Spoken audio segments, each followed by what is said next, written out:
오늘의 말씀은 여러분들이 너무나도 좋아하시고 잘 아시는 요셉의 이야기의 결말 부분입니다. 요셉은 형들의 시기로 인해서 이집트의 노예로 팔려갔던 그러한 사람입니다. 이집트로 팔려간 요셉은 온갖 고생을 합니다. 보디발의 집 노예로 팔린 요셉은 거기서 최선을 다했고 그것을 보고 그 장군의 신임을 얻어서 그 온 재산을 관리하는 그런 사람이 되죠.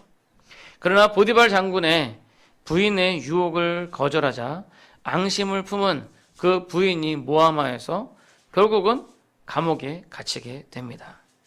그러나 요셉은 그곳에서도 최선을 다하는 모습을 보이고 그로 말미암아 또 죄수들을 관리하는 그런 직함을 받게 됩니다. 결국 요셉은 그러한 가운데 애굽 왕의 술 맡은 관원의 꿈을 해몽해 주어서 그래서 그 결과로 이집트 왕의 꿈도 해몽하게 되고 그래서 이집트의 국무총리가 됩니다. 그러니까 어떻게 보면 고진감래, 고생 끝에 낙이 온다 라고 하는 것이 이 주어진 모든 일에 최선을 다했던 요셉이 결국 하나님의 은혜로 국무총리가 되었다라는 그러한 이야기죠. 근데 요셉의 이야기는 여기서 끝이 나는 것이 아닙니다. 최초의 원인을 제공했던 형들과 요셉이 다시금 재회를 하게 된 것이죠. 팔레스타인 지역에 7년 흉년으로 말미암아 요셉의 형들이 이집트로 먹을 것을 얻으러 오게 된 것이죠. 형들은 요셉이 국무총리라는 것, 자기네들이 노예로 팔은 요셉이 이집트의 국무총리가 되었을 것이라는 건 생각도 못하고 또 이제 이집트의 국무총리가 되니까 이집트 사람처럼 이렇게 짧게 입고 이집트 사람들 여러분들 그 모습 보면 있잖아요. 위에는 거의 안 입고 밑에만 입고 머리에 어떤 거 쓰고 그러고 있으니까 못 알아본 거예요. 그러나 요셉은 단번에 자기 형들을 알아봤죠. 형들과 요셉 간에 몇 가지 에피소드가 있었지만 그걸 여기서 다 이야기를 하면 시간이 너무 걸리고 결국에 오늘 본문에서 보면 요셉이 자신의 형들에게 자기가 동생 요셉임을 밝히고 형들을 용서하고 화해하는 그러한 장면을 볼 수가 있습니다. 오늘 본문의 말씀은요, 바로 그러한 용서와 화해의 장면, 또한 그 안에서의 교제의 장면인 것이죠. 오늘 본문의 말씀을 통하여서 우리가 하나님 안에서 어떤 관계인지, 그리고 그런 관계에서 우리가 서로에게 어떻게 대해야 할 것인지 생각해 보도록 하겠습니다. 자, 먼저 첫 번째로 보시면요, 하나님의 섭리를 아는 사람은 상대방의 죄를 용서할 수 있다는 거죠. 요셉은 하나님을 믿는 믿음의 사람이었고 현재 자신의 위치보다 장차 하나님께서 이끄실 그러한 것을 바라보는 미래지향적인 그런 사람이었어요. 오늘 본문 7절에서 8절 말씀을 보시면 하나님이 큰 구원으로 당신들의 생명을 보존하고 당신들의 후손을 세상에 두시려고 나를 당신들보다 먼저 보내셨나니 그런즉 나를 이리로 보낸 이는 당신들이 아니요 하나님이시라. 하나님이 나를 바로에게 아버지로 삼으시고 그 온 집의 주로 삼으시며 애굽 온 땅의 통치자로 삼으셨나이다. 다시 말하면 요셉은 하나님의 섭리를 알고 있는 사람이었어요. 자기에게 오는 그런 불행이 있을 때 내가 뭘 잘못해서 이런 불행이 생겼나? 근데 아무리 생각해도 제가 잘못한 게 없거든요. 그러니까 결론은 뭐예요? 하나님께서 나에게 더 좋은 것을 주시기 위해서 연단하시는구나. 우리 앞에 때로는 어려움과 고난이 닥칠 때가 있어요. 근데 여러분들은 생각할 것은 혹시 내가 잘못한 것이 있는 것이 아닌가.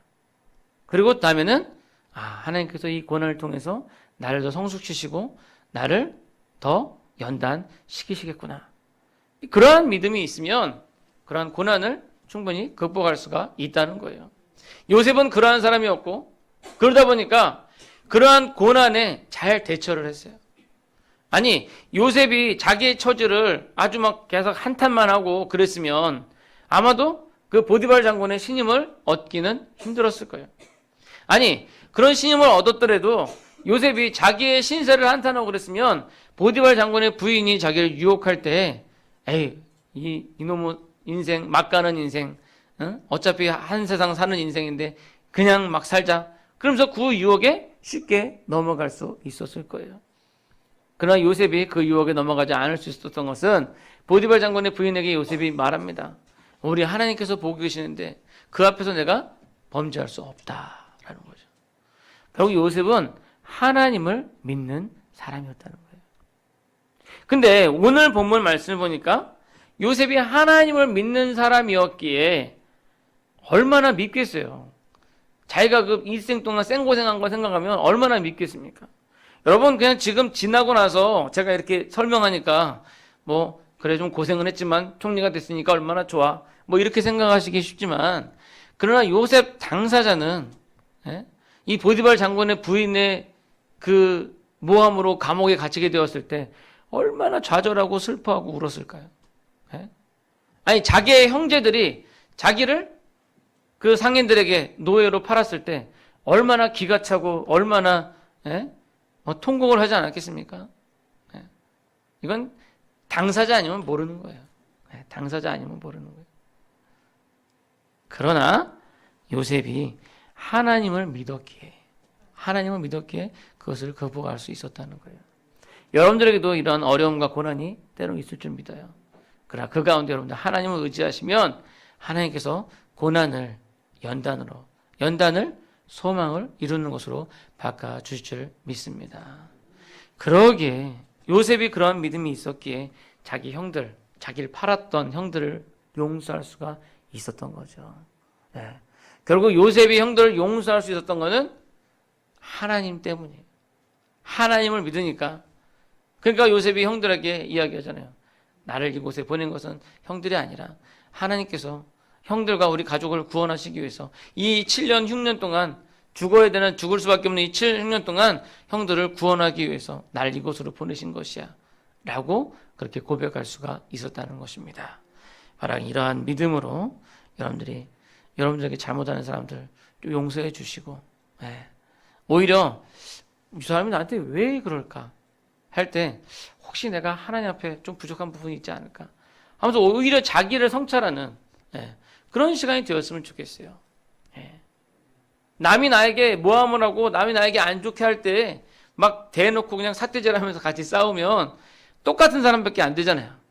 근데 오히려 왜 하나님께서 저 사람을 통해서 나에게 이렇게 하실까? 혹시 내가 뭐 문제가 있는 거 아닐까? 그렇게 성찰할 때 오히려 그 사람의 인격이 성숙되어지고 어떻게 돼요? 그 사람이 잘못된 게 있으면 반성하게 되는 거고 잘못한 것이 없는데 저 사람이 그렇게 욕을 할 경우에는 하나님께서 그 억울함을 풀어주신다는 거예요.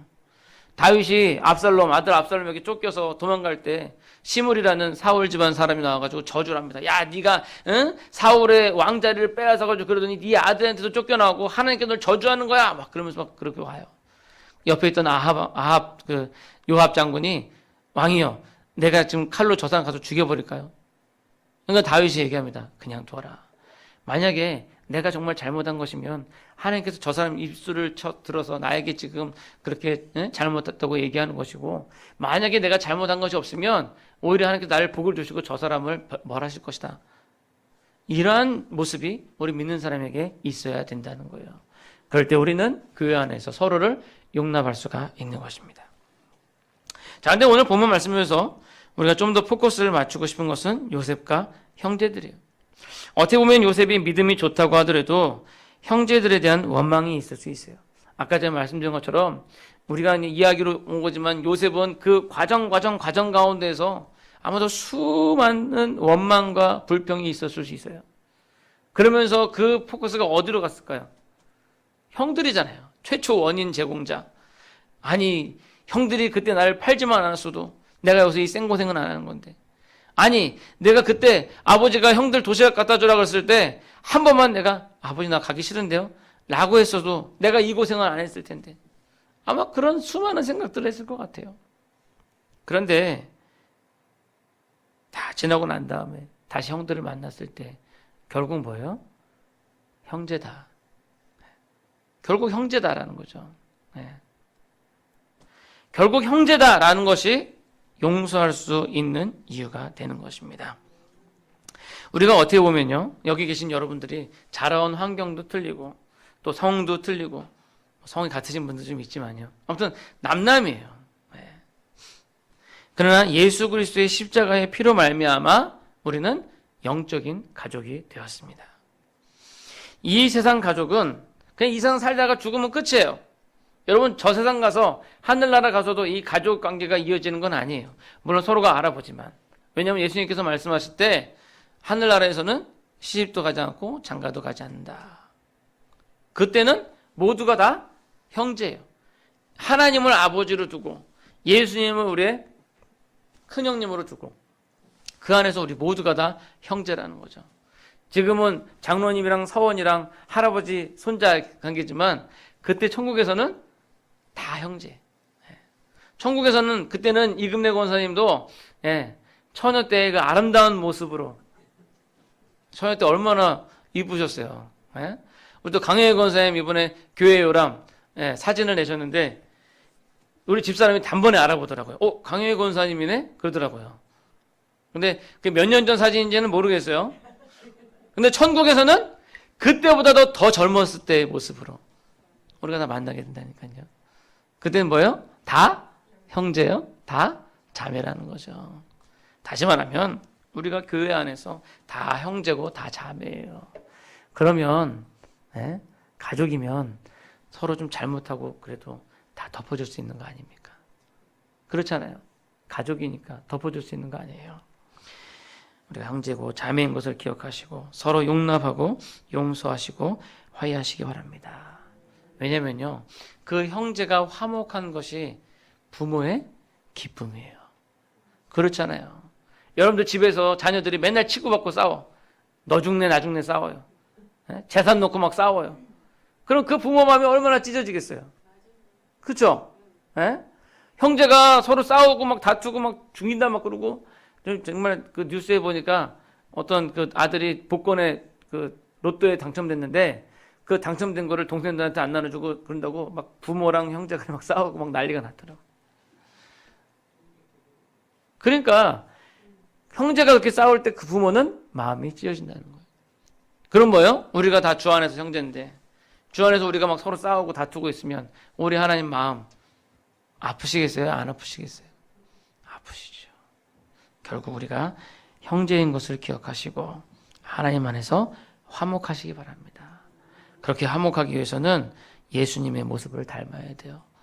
몸소 희생하시고 낮추시고 그러한 가운데 형제의 허물을 덮고 주 안에서 화목하시기 바랍니다. 이제 말씀을 맺고자 합니다. 오늘 본문의 말씀은 단순합니다. 첫 번째로는 모든 것이 하나님의 섭니다.